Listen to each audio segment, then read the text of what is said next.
এত ব্যস্ততার মাঝে তোমাদের সঙ্গে শিবরাত্রির দিনের ব্লগটা শেয়ারই করতে পারিনি। তা চলো আজকে শেয়ার করছি। তো প্রথমেই সকালে ঘুম থেকে উঠেই স্নান টান সেরে একেবারে শাড়ি টাড়ি পরে নিয়ে রেডি হয়ে নিয়েছিলাম। আর এই দিকে আমার মা কিন্তু প্রায় সমস্তটাই আমার জন্য গুছিয়ে রেখেছিল। যেটুকুনি বাকি রেখেছিল সেইটুকু আমাকেই করতে হতো, তাই বাকি রেখেছিল। তো চলো সেই কাজটুকু আমি করে নিই। বাবার মাথায় যে জলটা ঢালবো সেই জলটাই রেডি করছিলাম। আর এখানে কিন্তু আমার ফুল ফল সমস্ত কিছু নেওয়া একদম কমপ্লিট। বেরিয়েও পড়েছি, টোটোতে উঠেও পড়েছি।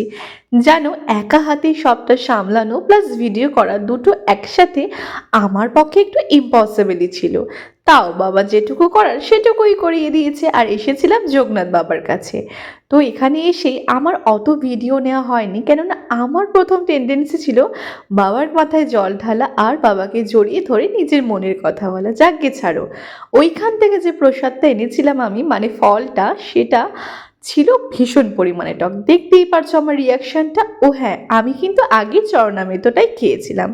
আর যাই হোক, এই ফলটা খেয়ে নিয়ে আমি লিপস্টিক আর টিপটা রিমুভ করে আবার পড়াতে চলে গিয়েছিলাম। টাটা।